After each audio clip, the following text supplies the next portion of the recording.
Hello, Get Better Faster Nation. I'm Dr. Jason Bradley, and along with my co host, the one, the only James Chester, and our incredible executive producer, Rachel Bradley, we want to welcome you to another powerful episode of the Get Better Faster podcast. Today, we have something truly unique and special. Most of the time, we bring you the doctors and the experts, and today there's no exception, well, except that the kids are experts. Our guests today are four brothers who are sparking a full-blown health revolution for an entire generation. They are national speakers, best-selling authors, and hosts of one of the fastest rising podcasts in integrative health. At just 18, 14, 12, and 10 years old, Abdullah, Zain, Imad, and Kasim Ansari, collectively known as the Holistic Kids, have already done what most adults never will. They have interviewed over 200 world-renowned experts, including New York Times best-selling authors, Harvard professors, and top physicians on their own podcast, The Holistic Kids Show. They are the co-authors of the best-selling book, The Teen Health Revolution. They were the first youth speakers ever at the Institute for Functional Medicine International Conference in 2024. And in 2025, they spoke at A4M and Mindshare Summit. Zain is a TEDx speaker. Abdullah was featured in the docuseries Young and Thriving as a young voice for mental health. These are not ordinary kids. They are the wake-up call for a generation that we've all been waiting for. The future of health is right here, right now. Abdullah, Zain, Imad, Kasim, my friends, welcome to the show. Well, thank you so much. It's really our pleasure. Thank you so much. It really is our pleasure.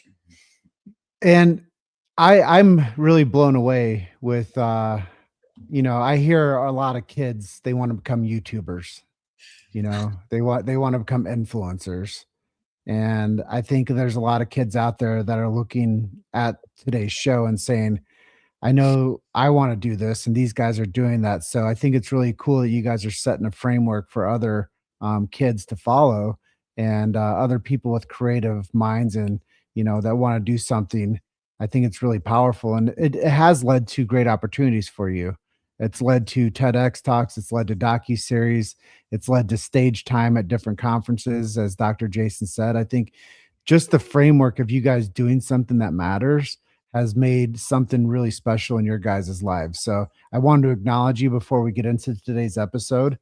But the Holistic Kids Show, like, what happened in your guys' lives to say, we want to start a podcast and we're going to interview doctors and we're going to interview influencers? Like, what was the thing that happened in your guys' personal lives to say, we want to go do this and we're actually going to do it? So first of all, it just starts around our background, is like especially with our parents and our aunts and our uncles and our grandparents. They are all in the medical field. So from the beginning, we are always understanding that everyone, doctors are there to kind of help us. And when we really felt sick, that we realized that these doctors, they're not really helping us the way that they should be. And especially parents and stuff, they were raised in the conventional way. So especially with our mom and us, we were really, really young. I was 3, 5 when we started learning about all this types of stuff. And I wasn't even born. Yeah, Gotham wasn't even born.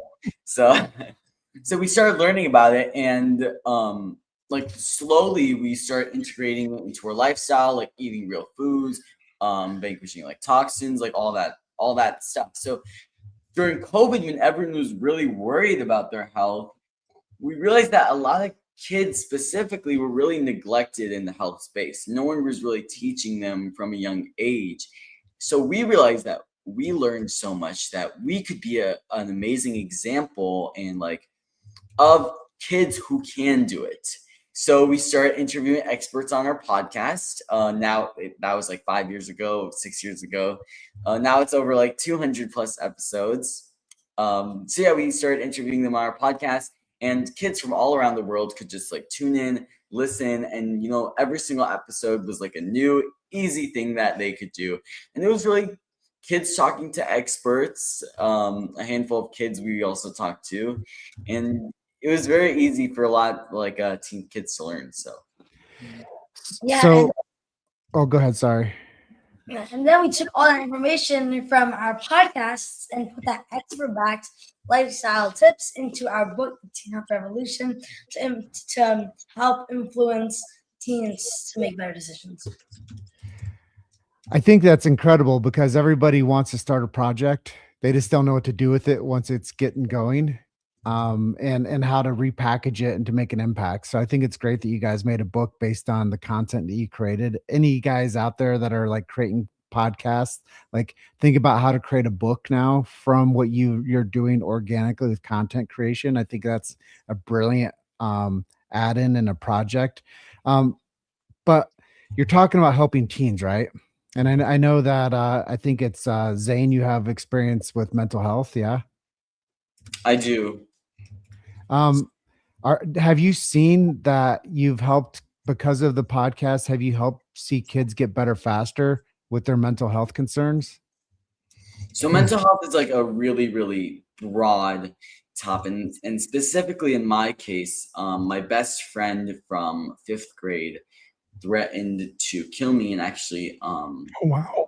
try to like hurt me, especially on the bus back from home. And I actually like kind of always sensed it from the beginning that something was really, wrong with him. And I think that's like a big mover on why maybe like specifically mental health is such a big thing for me. Like I just did a TEDx talk on mental health specifically. So I definitely do think that like what we're talking about when it comes to food, when it comes to toxins, when it comes to stress, mindfulness, community, all of it really, really helps boost like something like boosts a lot of teens' mental health to be better. And I think that yes, it is definitely creating an impact in lots of teens. Yeah, and that's why we say like if Zan's friend had been, taking care of his mental health, sleeping properly, probably, eating what he needs to eat to be in a better mental state, then Zan wouldn't have to deal with that, and his friend would probably, thrive a lot better than what he was doing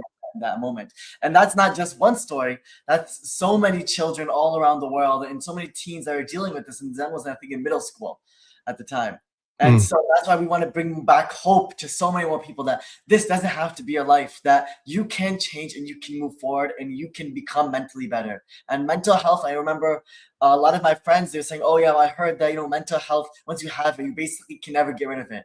Which, would act after interviewing experts upon experts, they basically said that's not true. And that through lifestyle, we can make it better and then even, completely heal from it. So it doesn't affect your life as much as it would.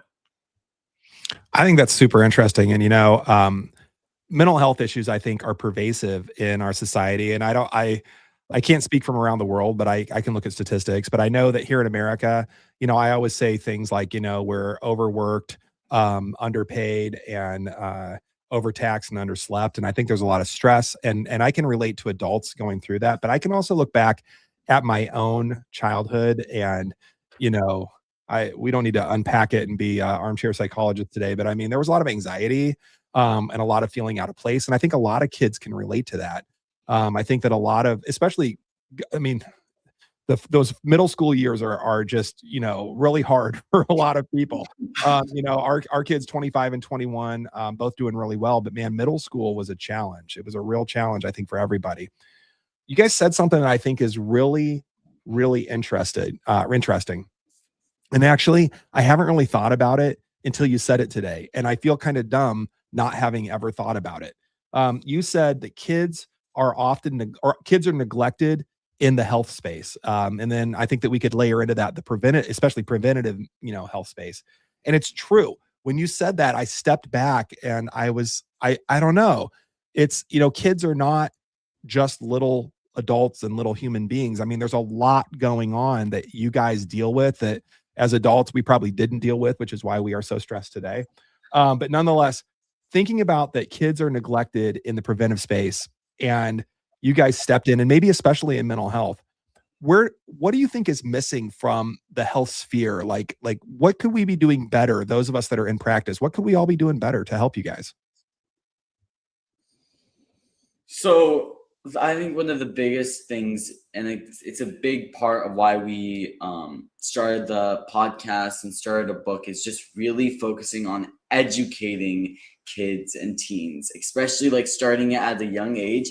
Education is like such a big key in really creating this movement of getting teens and kids back onto the health space, because a lot of teens and kids simply just don't know that what they're eating or what they're visually consuming is bad. They're just doing it because everyone else is doing it. So I think that especially from adults, they can help teens by educating them from like a young age, teaching them what is going to help them and what is going to hurt them. Because if they don't do that, then a lot of teens and kids will have to suffer the consequences later on because they didn't know. And plus, like Zan said, like most people there, we talk about mental health. And then I talk to my friends, they're like, oh yeah, you know, social media actually is one of like the biggest things that are linked to worsen mental health. I'm like, what? I didn't know that. You know, I just thought social media was a place I can go hang out with my friends where, you know, people spend hours upon hours on social media or scrolling thinking, oh, you know, it's not going to affect my brain, when in reality, it's really destroying people's, you know, mental state, and they're, you know, it's leading to more anxiety and depression. And so, like, we just don't know. And I know a lot of people and a lot of adults say, oh, you know, but teens, like, they're the ones that are doing this to themselves, right? But we don't want to be mentally unhealthy. We want to be healthy. We don't want to deal with mental health issues. We want to be the best versions of ourselves that we possibly can be. And it's just that nobody teaches us that what we do or what that we're doing in our lifestyle is affecting us. We're basically said, oh, if you're dealing with something, you know, just go do this or go take this pill or go do that. But we're not taught how to prevent it. And like that's what you said, that's back to what Zan said. It's so important, and that's what we need to start getting back to, especially in schools. And like adults, like they need to like be good role models. Yes. Like the kids and teens are like follow what the parents do. Not like if the parents eat junk, the teens are gonna eat junk too. Yeah, and that's why we say, like, you know, as much as we hate, you know, we hate to admit that we, you know, we follow our parents, but that is true. If our parents are always on the phone, then most likely we're also always just going to be on our phone too.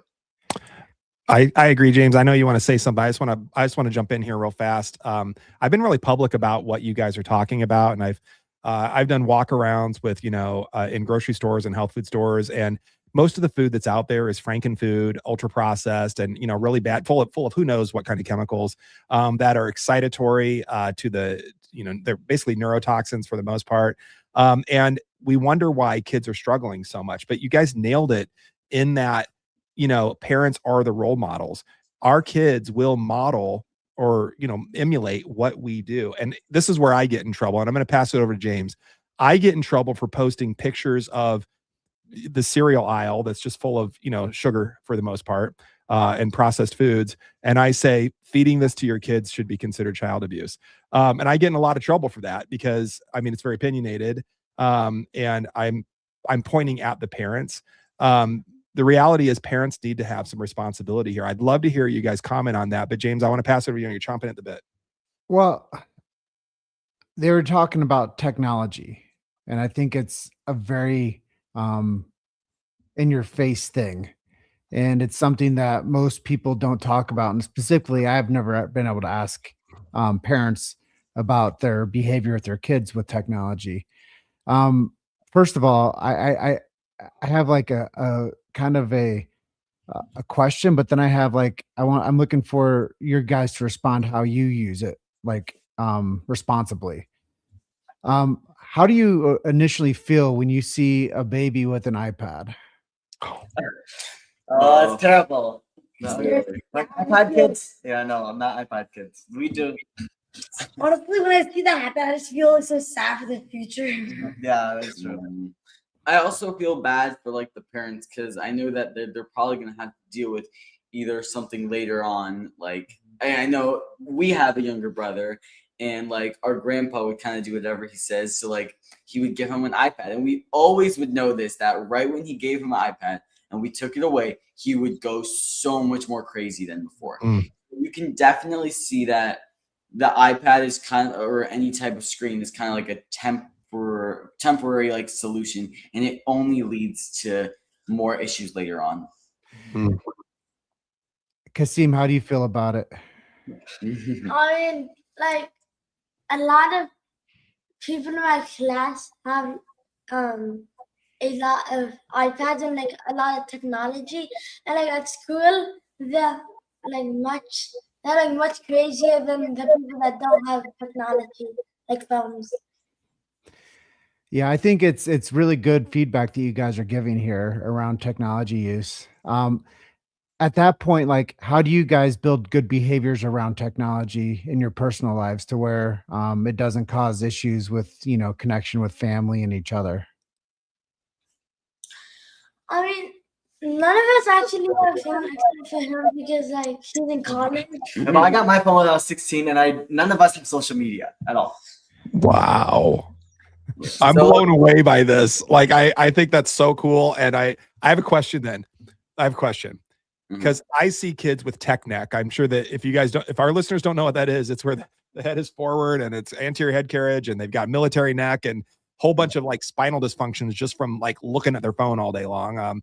I think that if the way evolution works, probably in some thousands and thousands of years, we're going to look very differently with big eyes that are taking in the lights and our tech necks and our bodies hunched over and all that kind of stuff. But listen, I'm blown away by this idea that you don't have phones and that you don't have social media accounts. What do you guys do? Like what do you do for fun? Like tell how do you spend your time? So we actually have hobbies and we got crazy, but yeah. So I like to go on the Rubik's Cube and do a lot of sports. Wow. Um, What sports do you like? I like soccer, basketball, some football. So yeah, very, very like the big sports. I like a lot of different types of like art things. So I like painting. It just calms me down, stuff like that. And I also like to run. So yeah, I'm like a runner. Wow. And I'm just a mix of everything. Yeah, Of all of them, all of them combined, like a mix of everything. yeah. Kazim, he's like everywhere. He's like, okay, yeah, I want to do a little painting. I want to do a little sports. I want to do a little reading. I'm gonna do. So I want to. What was that? I'm also a sports and running guy. I also like to go outside, hike, climb, all that kind of fun stuff. Wow. I'm looking forward to interviewing Kasim in 5 years and seeing how see what his new hobbies are as he gets a little older. And then our little brother's probably gonna be all of our. He's next in line to join the podcast and everything. He's 3 right now, so we'll give him some time before we rope him in. Listen, man, this is all I know. I've been on the planet a few decades longer than you guys, and I have, like I said, a couple of daughters that are 25 and 21, and they're both amazing, and they're both so talented. But not just with my daughters, but kind of across the spectrum. What I've found is often the youngest one outdoes the others, and I'm just saying, Kasim, you have some amazing brothers that you're like, I don't know. They've already done some pretty amazing things. I can't wait to see, like James said, like where are you going to be in 5 years? It's going to be crazy. I'm stoked about that too. Yeah. Hey, go ahead. Go ahead. Yeah. No. Yeah. Okay. Yeah, well, Yeah. I think we're all rooting for him too. So Yeah. we'd like to see what happens in 5 years as well. Yeah, it's gonna be it's already amazing. You guys are already amazing. So Mhm. listen, you guys have interviewed over 200 experts and spoken to tens of thousands of young people. And here's my question: what's the single biggest health crisis that you are seeing in kids and teens today that mainstream medicine is just missing beyond just the mental health aspects? What's going on?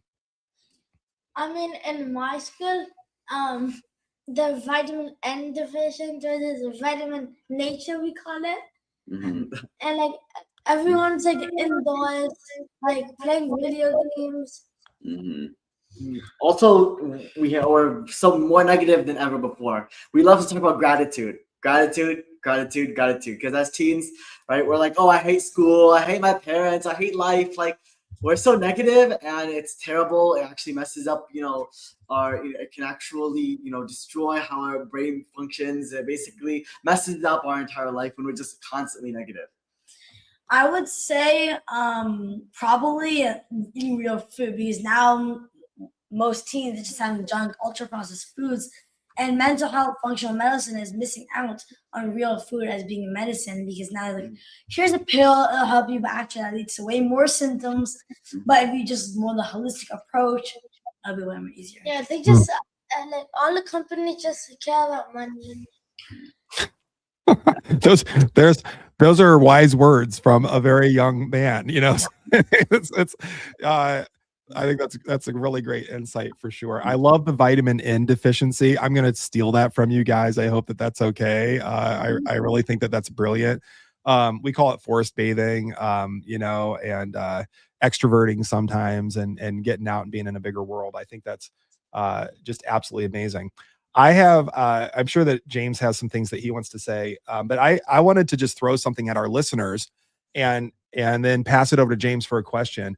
First of all, you guys are fascinating. I just want to say you four gentlemen are fascinating. You've done more, like I said in my intro, than most adults will do in their lifetime. And the oldest of you is 18 years old. I mean, it's mind blowing to me. You are shaping a generation. You're giving a voice to a generation that's around health. And I think the timing is perfect because we are a really sick country and a really sick world right now. Here's the deal though, like the gravity of this. Everybody basically that's doing research in this field says that your generation will be the first generation to have a shorter life expectancy than their parents. I want to say that again for our listeners. Not you guys necessarily, right? I'm not talking about you kids because you guys get it, but just for our listeners, the choices that we're making as parents and the life that we're living as parents that our kids are mirroring and emulating has led them to problems with obesity, early onset diabetes. We're seeing NAFLD, non-alcoholic fatty liver disease in 8-year-olds. We're seeing cardiac death in sub 10-year-olds, stuff that we would be at one point thinking about of people of old age. Things that we would see with people that have, chronically, decades and decades and decades of diabetes under their belts. But we're seeing this in single digit age children who are predicted, not in mass, but predicted the life expectancy is going to be shorter than their parents. What do you guys think about that? That is, first of all, a really, really unfortunate statistic. And I know that this is this is our generation. These are our friends. These are our peers, anyone like around us that like we talk to, let's say like who are our age. And yeah, that's just really sad. Yeah, customer Wait, first of all, which generation? Like, what? just our generation. Just the youth. Gen Z, Gen Z and Alpha. Gen Alpha. Yeah. And that's why, we always say that this is our generation we're talking about. Why we realized how, adults aren't doing anything. And so we decided to step up and we looked for actually, other kids that were doing this stuff, but we found nobody. And so we were like, you know what? If nobody else is doing it, we might as well start up and doing it as well. Abdullah, you're totally right about this. I've been in practice for 26 years. I'm a writer, I'm an educator, I'm a speaker myself. I'm also in the front lines of helping folks with thyroid problems, autoimmunities, and chronic health issues, and had great success with it.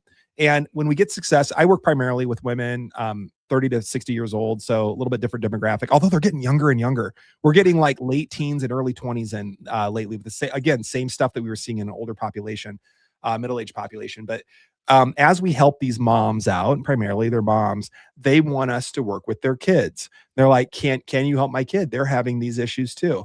And it's tough for us in our private practice not to work with the kids, but just because my heart says, yeah, we could help them, but wouldn't it be nice if we could refer them to a holistically functional and medicine minded pediatrician, like someone that's like fully trained in all of it, that works with kids primarily, but from this holistic, integrative, functional medicine way. And you know what? There are not very many out there. At least, let me say this differently, not many that I would refer to. So it becomes an issue even with people that are motivated to find people to work with.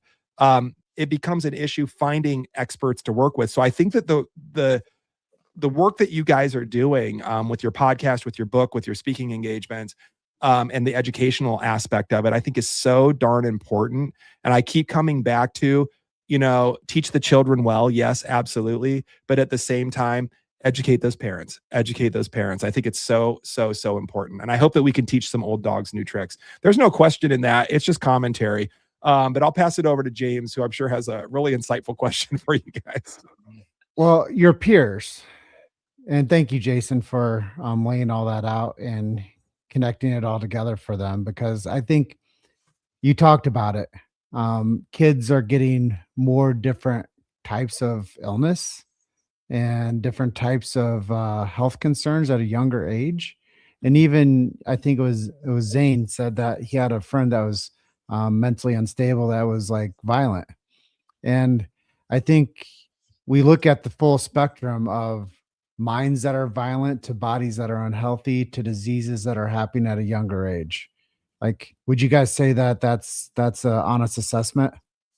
Mhm. 100%, because everything that, you know, from our mind to our gut to our skin to everything that in our body is all connected.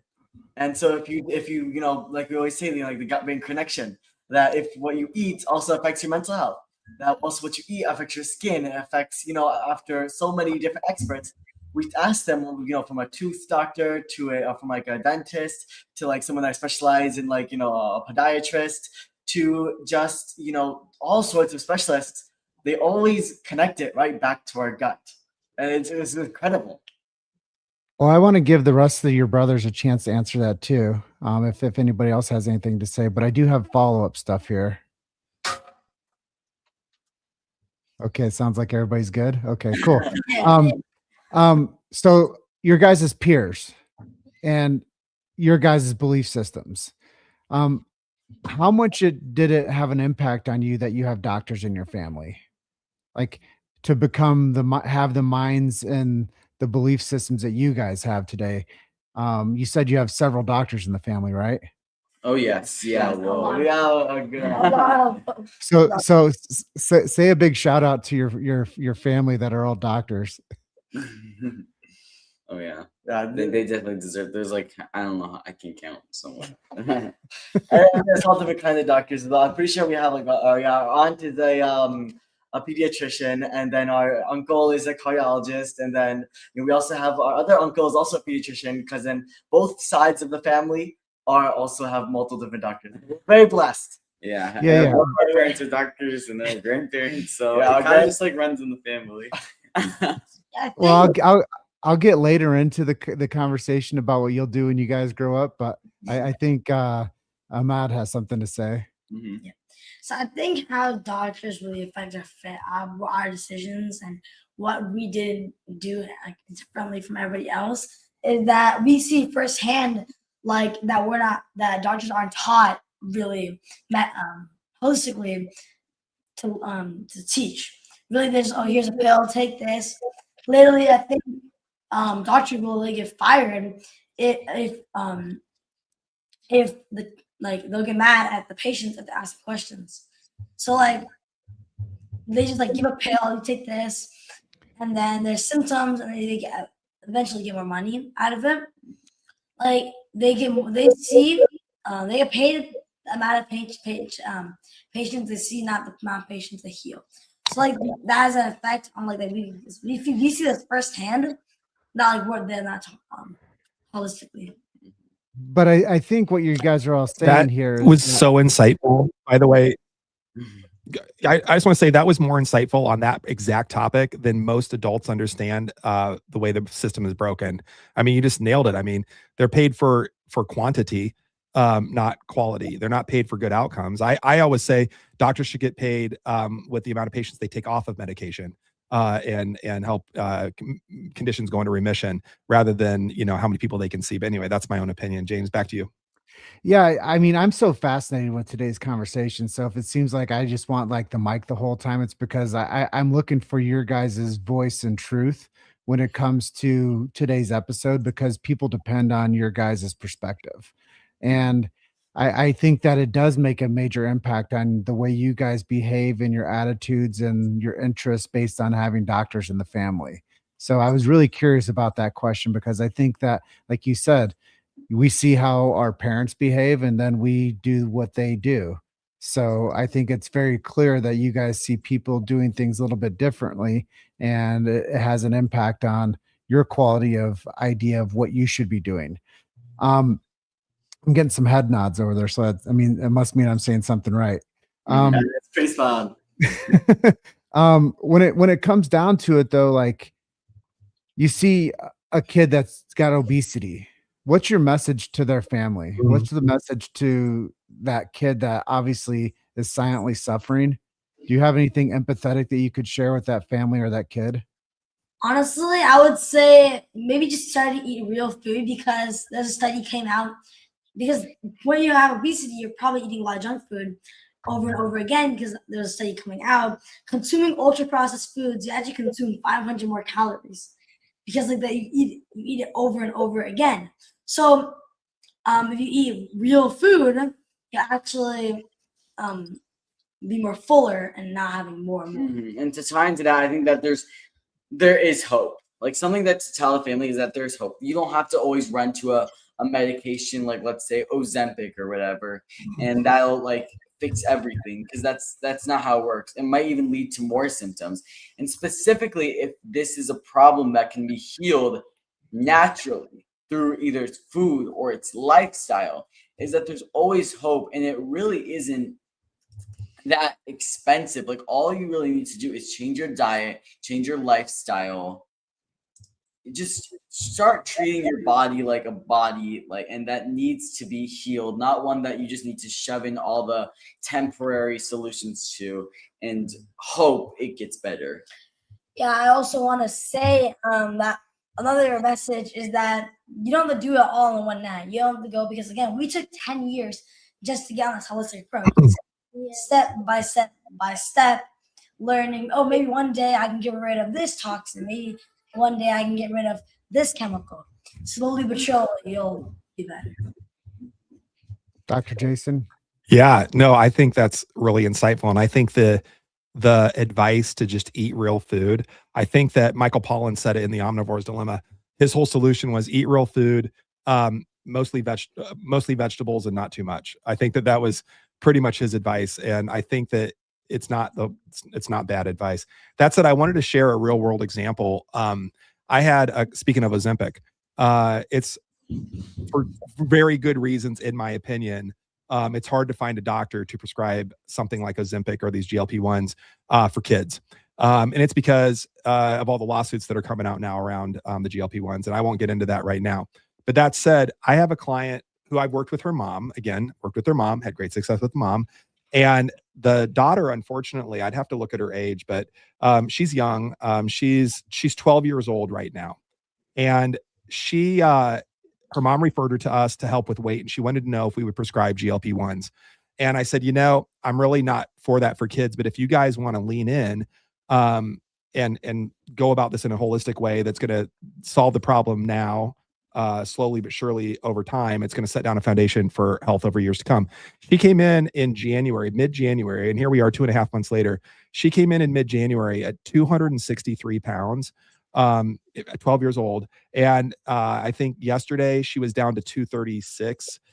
So, I mean, we still have a ways to go, but it's almost 30 pounds in 2.5 months. And I want to say again, we're not using GLP-1s. What's she doing? She's following your advice.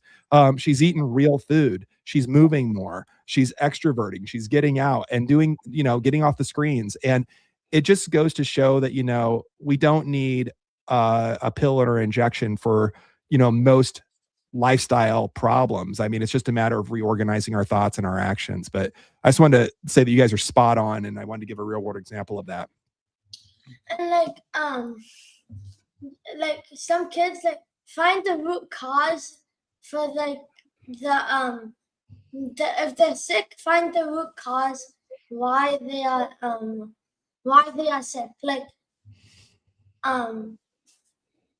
Yeah, always remember that, if you can get to that root cause, instead of focusing on covering it all up, that's what's really going to help. That's really going to make the change. And that's what's really going to impact your life the most.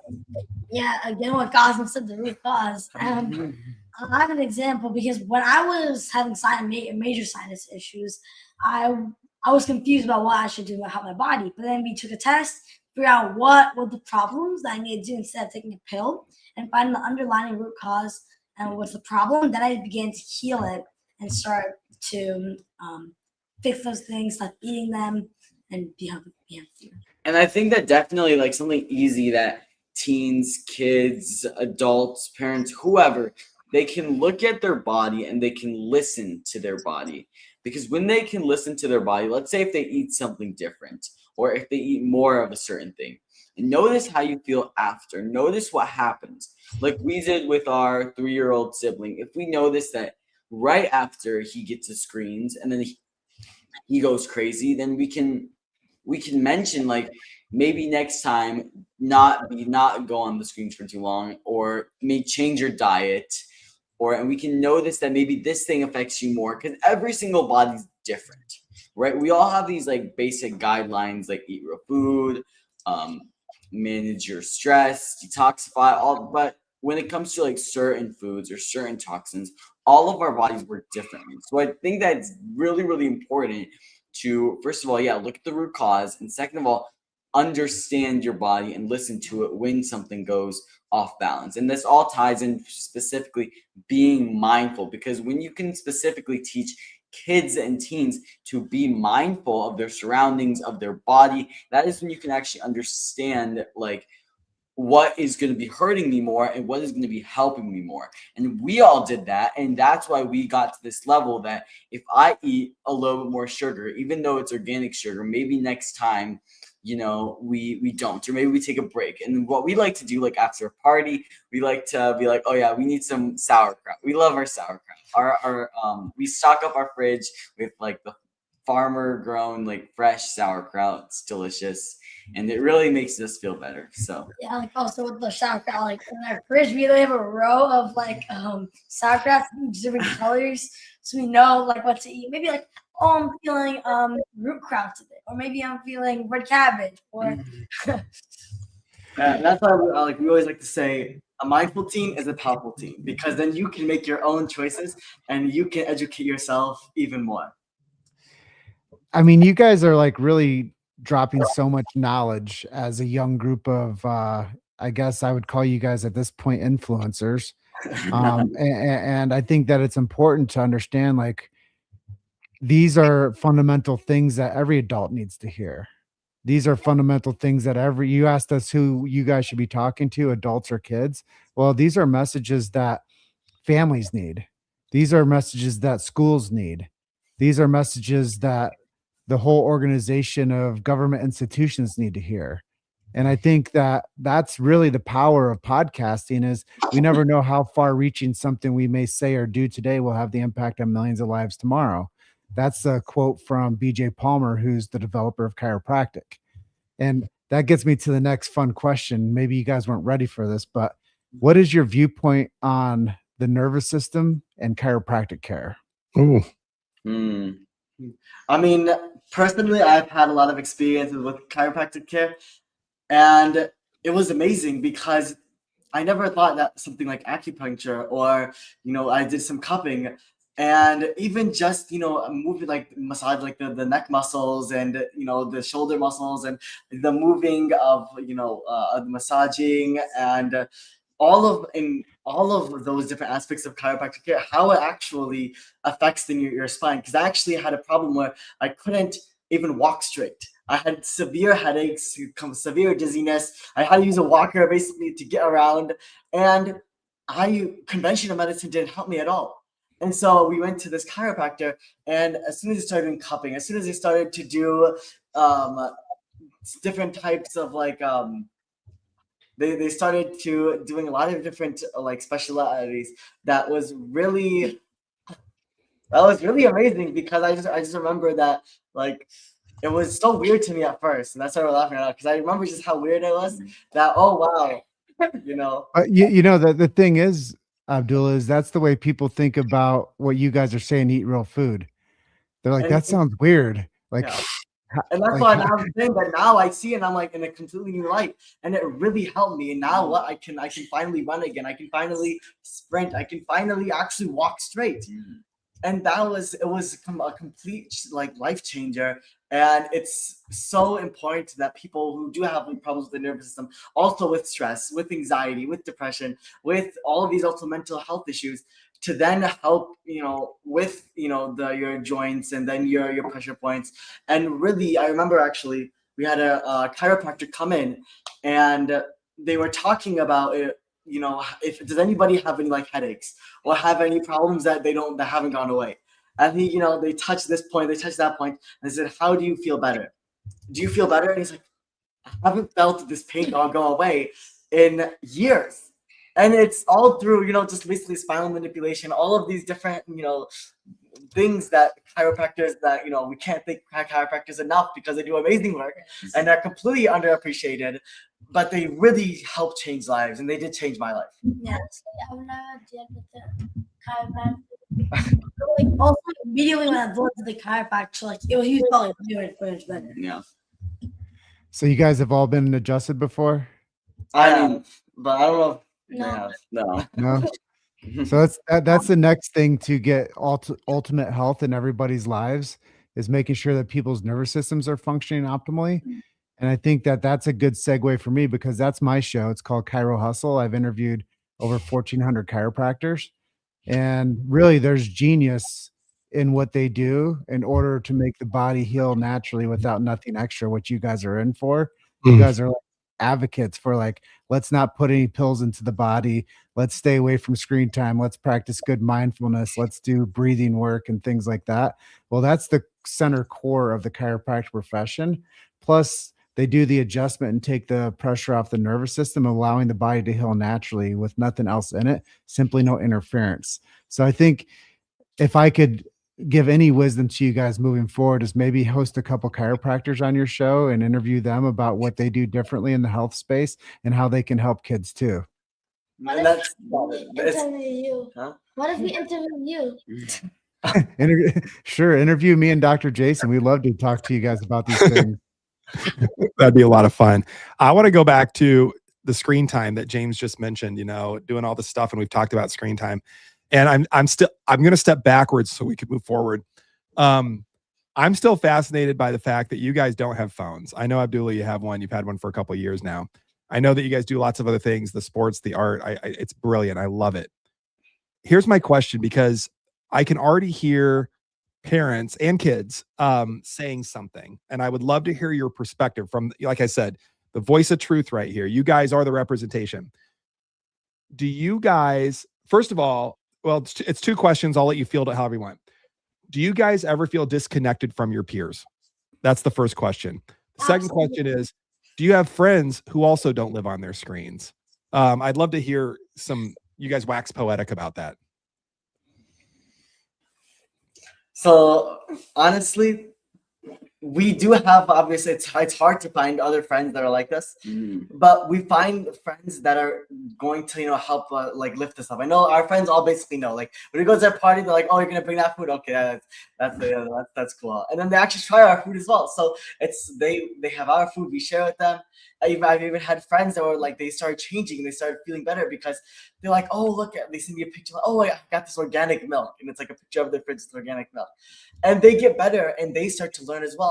They're like, oh wait, this is what that does, or this, or like now they're like, oh, I don't have, I'm not doing at a party, we didn't bring these artificial, chicken wings, and with a bunch of artificial, crap on top of them. I was like, amazing. As long as it's one step and they change a little bit, and they just know that's the best that I can possibly ask for. And when it comes to like screen time and stuff like that, I think specifically with us, like we don't have like social media, but I think that we still have like an influence on them. So like if we're gonna talk to them, they're not gonna talk to me like with their like phones and stuff. And like I have like friends, like we would go to the park, and it's like all like, it's like phone free. Like there's no point in like the park is like a minute like bike ride. It's fine. So like I definitely think just when you have that like influence on them, they're not on their screens as much, and they're actually like, I think a lot of my friends aren't really on social media as much too. Wow. And plus, actually, like you mentioned before, a lot of parents, they ask us, they say, oh, but my child, won't they feel lonely that they're all, they're eating this food and everyone else eating that? Well, we always say, I remember I used to say like, okay, they're just eating a bunch of poisonous garbage, and we're actually taking care of our body. We're actually, we know why we're eating this food, and they're basically destroying their own body. And that's how we don't even see cheese actually as food anymore. It's just fake, ultra processed substances that are made in the lab. I also think that it also helps that a lot of especially my classmates all like knew about like my no social media like lifestyle, because I mean we watched my TEDx talk in class, and after that they realized I mean, it's also funny because then they some of them literally told me like directly right after we watched the TEDx talk. They said that they liked my TEDx talk, but they're gonna continue doom scrolling.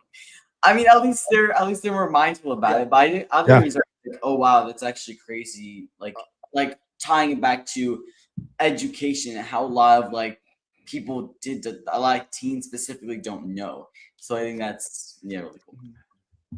I think that's amazing. And James, I know you have a question. I have a quick comment and then a quick question and then over to James. We call what you guys are doing, at least at our house, present time consciousness, or PTC. And I'm not sure where I got that, but I might have stolen it from our friend Sachin Patel. It was just wonderful. And one of the things that we do, and this sounds so lame now compared to what you guys are doing, but I'm so proud of it at the same time. My wife, Rachel, and I put our phones down when dinner is served. The phones are done for the night. They're just done. And we talk and we enjoy each other's company and we're like present with each other. And our kids, we try to get them to follow along with us, when they're around. And that present time consciousness, I think, and getting the screens away, like really opens the door for true bonding, connection, a lot of depth in relationships. And I think that's just cool as heck that you guys are doing it at your age. I think it's great. Something that I have to learn.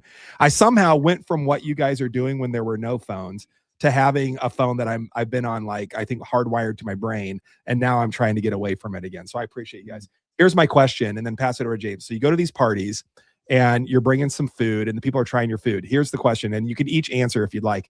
What's your favorite food that you bring to parties? Like, what do you like to bring for people to try?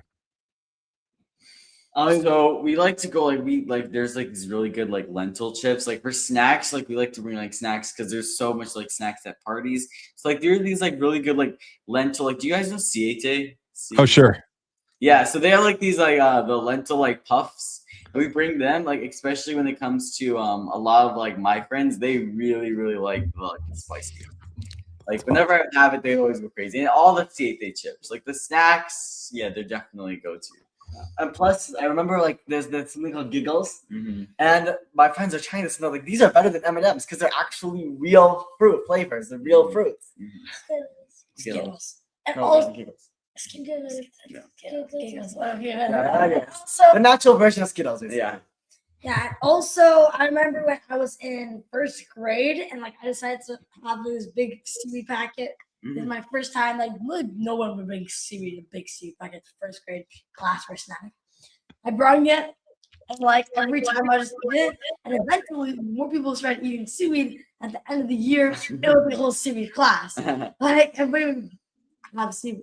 It's like that shows the influence on what we have. And when it comes to like more formal parties, like we like to bring like an almond flour cake. Like I know our mom also likes to make cakes, but we also make cakes and we make them out of almond flour, no sugar, honey, eggs, really simple. Like, and we bring them and everyone loves them. We even like a lot of times we put in like frosting on them, but this frosting is like real sugar and no like any of that like artificial dyes.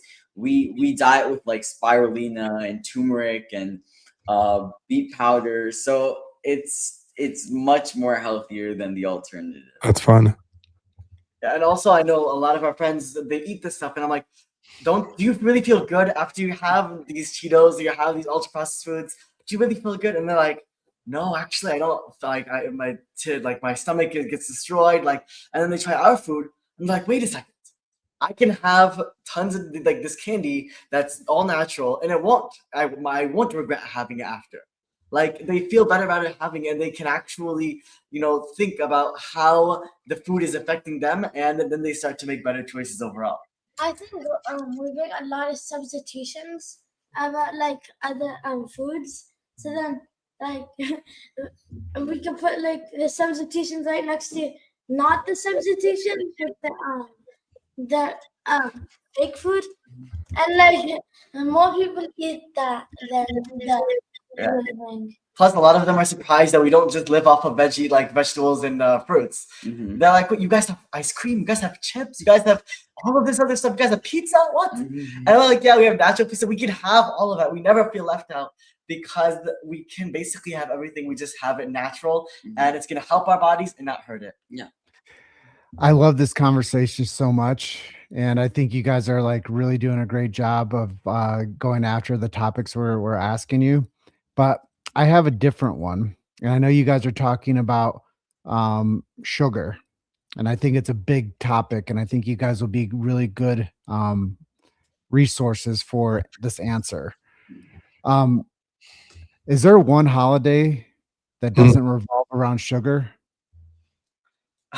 Probably not. yeah. Maybe Thanksgiving. Yeah, Thanksgiving. that's the last thing. There's your birthday. We don't do really There's- sugar at like but- Thanksgiving. I don't know. but- Like, but Yeah, But there's like also, birthdays. whenever there's a holiday, like whenever we're celebrating a holiday, we like to also bring in like candy and like Organic candy. or it's all like organic. That's what I was gonna mention right now. It's all organic, it's not refined, it's much more better than the alternative. And wherever we're making a cake, like I said, we like to use honey.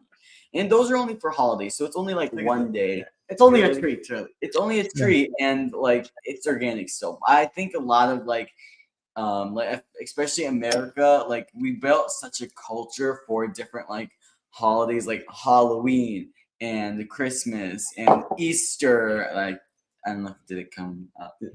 Well, like all these different holidays that like I feel like there's like one every month now, and there's always so much sugar, but besides from Thanksgiving. And That was my point, is you can't escape it in mainstream culture. I know you guys do things a little bit different and you guys have alternatives to that sugar lifestyle and those sugar holidays, but you're right. For the birthday, for the Christmas, I mean, even Thanksgiving, there's the pies, the cookies, like every holiday in America, Easter, it's the eggs, it's the chocolate, it's the Valentine's Day, which you guys will have eventually in your lives. Like it's those types of holidays. Even as kids, you give your Valentine sugar treat. Like we can't get away from every holiday in America being controlled by the sugar industry. And I think it is good for you to have that recognition that, look, it's every month and it's almost inescapable. And I think it is good news that you guys have found alternatives. And I'm really proud of you guys for that and sharing that. But I just want to share with the whole world out there that we have to get away from the revolving door of everything that we do is a celebratory session around sugar, and it becomes a ritual. And that's why I think that we're seeing the behavior issues, and we're seeing the obesity issues, and we're seeing the decline in dental health, and we're seeing the diabetes on the rise. And it's because even if there were decisions out there, the kids are trapped in a system that doesn't involve the choice and good health. So I think that's why I asked you guys earlier about being influenced by doctors and things, because that does give you the upper hand to make better decisions and have resources to things that are healthier choices. Most kids aren't like you. They live in a world where the parents go buy the bag of candy for whatever holiday it is, and whatever's left over the kid gets, So I think it's really important for this honest conversation around sugar and holidays, because a lot of people don't know how to regulate around that stuff. I just want to jump in real fast too and just say it's not just the holidays. Even it's at least from what I remember when my kids were your guys' age, it was at school too. I mean, so there were candy rewards at school. I mean, no peanuts, peanut allergies, but I mean they were just doled out candy all the time, and it seemed like it was an ongoing thing. So it's not even just the holidays, especially around kids, and it continues to adults. In the break room, I mean, people bring cookies and treats, and it's like it permeates our society. So it's interesting. Question for you guys, and then I have a real heavy hitting question. Are there any foods that are just absolutely non-negotiable no-goes for you guys? Like you will not eat fill in the blank because it's unhealthy. Like, is there something that you guys would say that's just so unhealthy? People eat it all the time, but we're not going to eat it. I'm curious, and feel free to answer individually. First of all, ultra processed foods. They're not even real foods. I don't know if they count, but also they're like, it's complete junk. They're made in a lab. It's a science experiment because they add the right amount of fats, the right amount of sugars, the right amount of they basically chemically engineer it so that we cannot stop eating it. And so first of all, get rid of ultra processed foods because then they destroy our gut microbiome, they lead to more inflammation, more oxidative stress. They then completely destroy our mental health. They completely destroy the how our body functions, and they completely destroy our gut microbiome. So 100%, ultra processed foods definitely. We haven't actually. It's crazy because we haven't had Cheetos in like 8 years. Wow. So what? We haven't had all these other ultra processed foods in such a long time, and we are actually thriving even better than when we used to have it. Yeah, and I mean, you might want us to say like one specific like brand or like fast food like chain, but it's just so hard because there are so much and they're all so terrible. Like, sure, maybe some are worse than others, like Takis, like which are really, really, really bad compared to Lay's, which are just like bad because they're GMO canola oil, stuff like that. But that's why read ingredients as well. yeah, reading ingredients. It's Seeing not what really- is really, really bad and just trying to stay away, especially if you're starting to get used to it. Like what we said, this took us 10 years to get here at this point. So take things step by step, get rid of the chemicals one step at a time, and I think it should be really easy. I love that approach, guys. And it brings me to my next question. And Dr. Rachel has been back in the green room asking me to ask you this now for 15 minutes. So she's like, will you ask him this question? Will you ask him this question? And I think it's an important question because it took you guys, like you just said, 10 years, took a decade of your young lives to like put this together. And you've put more together than most people do, even doctors that are out there. So again, congratulations. Proud of you guys. She's asked in a couple of different ways, Dr. Rachel. She said, I'd like to know like what advice or what's the first step that you'd give other kids, other teens in, taking that step forward and like, I want to be healthy. I'm overwhelmed. There's so much that I could do. What's the most important thing that you guys think someone could do? I think honestly making real food fun, because now honestly we've made it fake food fun food. But honestly, we can make real food fun too. You just have to put it in a different tone instead of like, oh, real food is boring. All I have vegetables all day. We can have different colors of foods. Maybe red, because red actually does lower inflammation. And you have different colors of food that can make it fun and make it easy for someone to enjoy it, but not thinking that it's a change on there. Yeah, I like, I think step by step, like go one step at a time, and like eliminate one thing at a time. Like eliminate like fast food like places. Yeah, because what our mom did, what we started, because I started probably this when I was 8 years old. So when I started, I remember we used to still, have Burger King, but we used to stop with McDonald's. So the first, week or first month, when we started learning about it, no McDonald's. Then the second month, okay, no more, these other fast foods. Okay, maybe the next month, now no more color and additives. Okay, now next month, no more GMOs. And we kept going and going as we continued to learn more. Also, what our mom taught us that really helped was she taught us to read ingredients. When you go down like the cereal aisle, you see this cereal, that cereal. And I used to go like, oh, look this fun character, Cinnamon Crunch. Let me grab this. Oh, can we have this? And mom was like, okay, first flip it over and read the ingredients. Tell me if you can understand any of this. And I'm looking over, it's like some random chemical names, and I've no clue what's like what these chemicals even are as an 8-year-old. I mean, now even as an 18-year-old, I have no clue what they are. But like, she told me, okay, do you think that's gonna help your body or hurt your body? And I'm like, it's probably gonna hurt my body. And so we then put that back and continue to read ingredients. Okay, red number 5. What does that do? Oh, that leads to cancer. Do you want cancer? No, I don't want cancer. So why would I put that in my own body? Yeah, research. So first, always read ingredients. and second is to research it to see if those ingredients are what you want to put in your body. And third is to make those decisions yourself. Such good stuff, guys. Like I ask you a lot of hard questions, I think, today, and you guys did a really good job with so many of them. But I have a harder question, I think. Oh. Yeah, it's okay. Do you guys know who RFK Jr. is? Yeah, we know him. He's the director of the Human Health Services, I think, HHS, yep. HHS of our nation. If you had a message that you could share with him for kids, what would it be? Ooh, Start getting this into schools. yes. Because right now they don't teach us any of this in schools.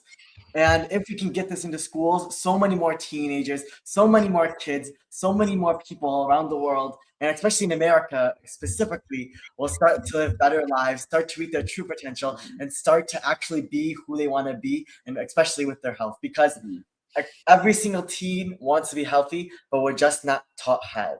Especially in the education system is what like develops a lot of teens. It helps them go forward on their history, like in their life, right?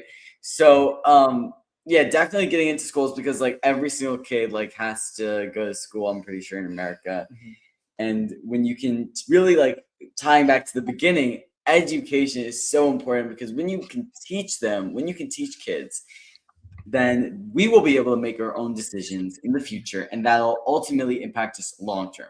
Like isn't there that one quote, like you can teach someone to No, you it's, can you like, can give them a fish, but they will. If you teach them, if you give them a fish, you feed them for one day. If you teach them how to fish, you feed them for a lifetime. yes. I'm pretty sure that's a quote. But yeah, if we can get it into schools, that's one of the best things that we can possibly do. That's a good message for that man. It's a really good message. And I'm going to further that one step further. And I'm going to ask this question to myself, and then I'm going to ask you guys a question. What message could we give to doctors? And here's my answer, because you guys already gave the answer. It's the same thing. Doctor comes from the Latin word docere, which means one who teaches. And our doctors, in my opinion, in this country, not every doctor, I'm a doctor, but not every doctor, but most doctors have forgotten that their whole job is to teach. And our whole job is to teach how to be healthy, not how to take more pills, not how to write prescriptions, not how to be, in and out of an office visit, in 6.5 minutes or less, to see as many people as we can in 1 hour and drive up our paychecks. Doctors are meant to be teachers. And unfortunately, in this country, we've forgotten that. And you're right, it's education. So it's educate those kids, it's educate those doctors. And I hope that some of the changes that they're suggesting at those top level political agencies in DC will have its effect as it I don't like to use the word trickle down, but as it trickles down to the schools and to the kids in the schools. I'm so inspired by you all. I just want you guys to know this. Like, you guys have your heads on so straight that I'm blown away by it. I thought my kids did, and they're good kids. You guys are like blowing my mind today. That said, I will have go ahead. Yeah, no. That said, I have a question for you guys. Dr. Rachel again weighing in here in the background, and it's a great question. I love that the step is, it sounded like kind of collectively, get rid of the Franken foods, get rid of the ultra processed foods. Hey, if it's box can, wrap, packaged, or processed, try to stay away from it. Eat real foods, mostly vegetables, not too much. I mean, it's all really great advice. Another step that I think could be important, and this is me, and I'd love to hear you guys' opinion on it, would be to pick up your book, The Teen Health Revolution. I think it's almost like a manual, if you will. I mean, you've interviewed so many people and gleaned and gleaned so much information from these people that are trying to share the same message. I love to hear from each of you what your favorite, I don't say favorite part of the book, but like your favorite message in the book, beyond just eat real food. I'd love to hear, like, in that book, what's some practical take-home advice that teens are going to get out of it? I would say gratitude. Honestly, I think I think all open to gratitude and purpose. I think gratitude is very important, because now we're being so like separated and unspiritual, and we just need to connect to the higher purpose in us, because now we're just, because now with phones we're more negative and less spiritual, especially with phones. So I think gratitude is very important. So yeah, like if I was trying to get to it, bro. All right, again, same 10 things that you're grateful for every single morning when you wake up. And if you can't say 10 things, say 3. And if you can't say 3, say 1. Yeah, and I also my favorite is definitely bringing in mindfulness. It's really being mindful, and especially, first of all, So what is mindfulness? Let's say mindfulness is just being present. It's like either you're listening to your like self, or you're hearing, or you're just like being mindful, just being fully present in the present. Stop worrying about the future. Stop worrying about the past, because right now the most important thing is the present. And when we can be mindful, we can fully understand, and we can fully use like education to help us. And I think that mindfulness is so important in a lot of teens, especially in modern day society, where we're running from place to place. We need some time to take a deep breath. And life wasn't supposed to be so fast and like running from one thing to another. There were supposed to be breaks. And I think it's really important to integrate those breaks back into our life. I think L love nature because like all kids and everyone is on inside on the phones, like mindlessly scrolling. They need to get outside. Yeah. Probably. I, Are you gonna say something? no, go ahead. I think probably for I mean, I left all the entire book, so it's hard to choose just one. But probably the eating the rainbow, not eating the artificial rainbow, but eating the real food rainbow. Yeah, not Skittles. We're not talking about Skittles and Ernest. We're talking about how just the polyphenols and how red helps inflammation, orange with eye health, and then even green with detoxification, blue and purple foods with your brain health. All of these kinds of different kinds of foods. I mean, there's even 3,000 different kinds of apples, and we're just having one or two different kinds. Getting out, diversifying what you eat. You don't just have to have Brussels sprouts and broccoli, but there's so much more real food that you can eat and that you can enjoy. I love that, and I love that advice, and I love that you guys had some good answers there. Talking about mindfulness, I really want Dr. Rachel to jump on here, but I know she's back in the green room helping us out. And then we have a question that came in from our audience. But for mindfulness, Dr. Rachel always says, you have to be mindful or you'll be mindless. And I think it's a really smart quote if we step back from it. And then you guys were talking about not being in a hurry. And I always feel like I need more hours in the day. I have a lot that I like to do. I have a lot that I want to accomplish. I'm one of those people. And so I'm still learning, but she reminds me of this quote by this guy named Dallas Willard, a philosopher and an author. And he said that we must ruthlessly eliminate hurry from our lives. And when she's been telling me this almost every day, ruthlessly eliminate hurry, be present, be mindful. And it's about slowing down. And I've personally found that as I slow down, I get more clarity. Like you guys were saying, slow down, take a breath, take a moment, be here right now, and be mindful of this moment. And at the same time, be a receiver of whatever is coming in, wherever that comes from, the universe or God or spirit or whatever you want to call it. I think it's really cool that you guys are doing that. I know that we're doing okay with time, but I know we're kind of coming up on the end of our episode here. I wanted to give you guys an opportunity. Is there anything else that we haven't asked you about? Like what else would you guys want to say? Yeah, I think that's pretty good. But there's so much more. We have a lot more, because the thing is that we have a lot more information in the book. It would just take too long to go through all of we have so many different tips, what we do, 20 different, chronic conditions. Our mom helped with us with that you can help heal naturally, with acne, especially for teens. So, helping to heal acne and, mood disorders, all this, so many different things and so many different resources for anyone, really. We even say if adults want to read it, they can also read it, because it's basically a simple, easy, practical book that anybody can read, that they can use to help benefit their health. But yeah, there's a lot more in the book. So I know we also, don't want to take your time. So no, you're good. It was amazing. Here's a question. Is being healthy hard or is it simple? pretty simple. Very simple. I think people make it hard though. Yeah, we've been doing this for like centuries upon centuries. What? Basically every single. Essentially, so No, like We're- humans. we're a not- long time. Oh, Humans as its own. You guys are old souls. No, we as humans have been doing this ever since the beginning. We have always been eating naturally. We have been like detoxifying. We have been out in nature. And I think once we in the modern age, we've gone away from that. That now we're seeing all these problems increase crazily. So I think that just getting back to the basics. Health doesn't have to be hard. Just get your sleep in, eat good food, real food, detoxify, be mindful. All these are like, sure, they're like crazy words, but it's really easy. and it's all pretty much free as well. Like taking a deep breath when you're stressed, I'm pretty sure that's free.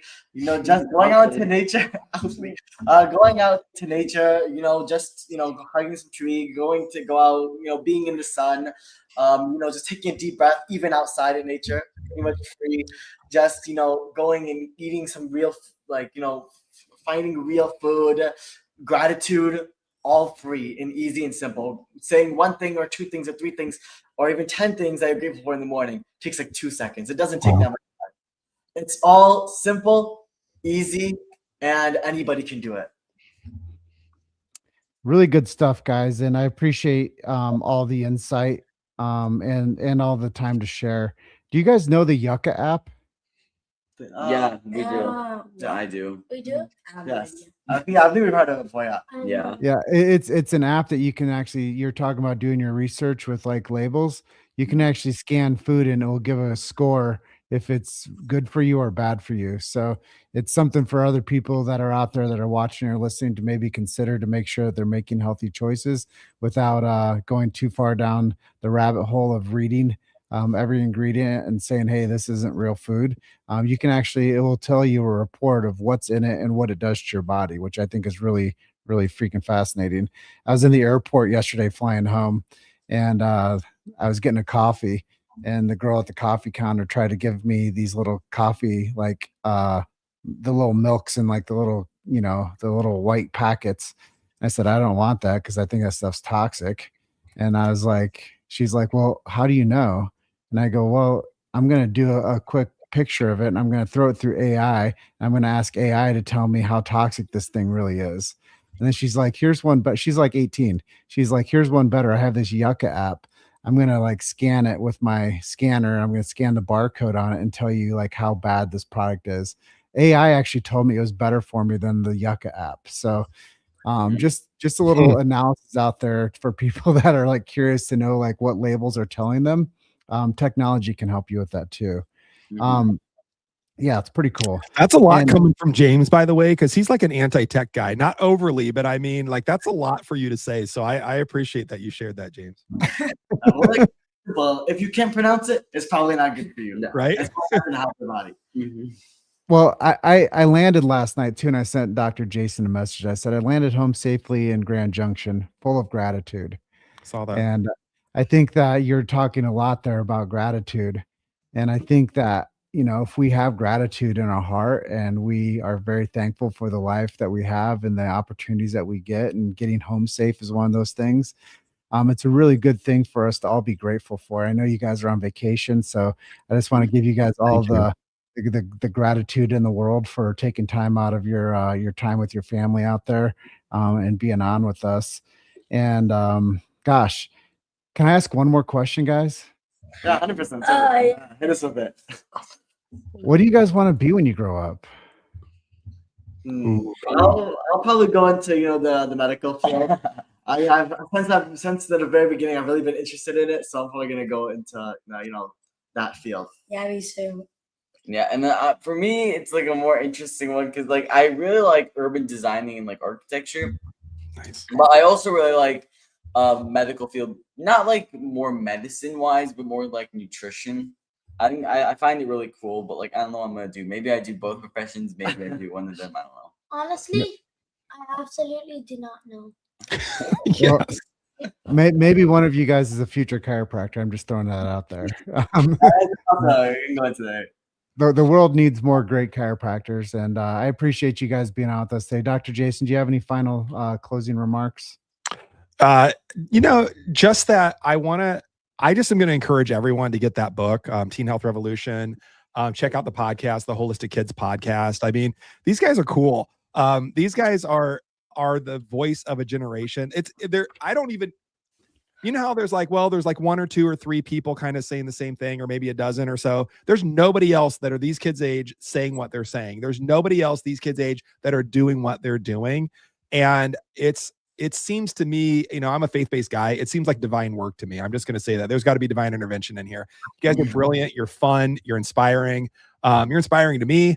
I'm sure you're inspiring to our listeners. And I'm just really happy again to be on this call with you guys today. And thank you again for taking time out of your vacation.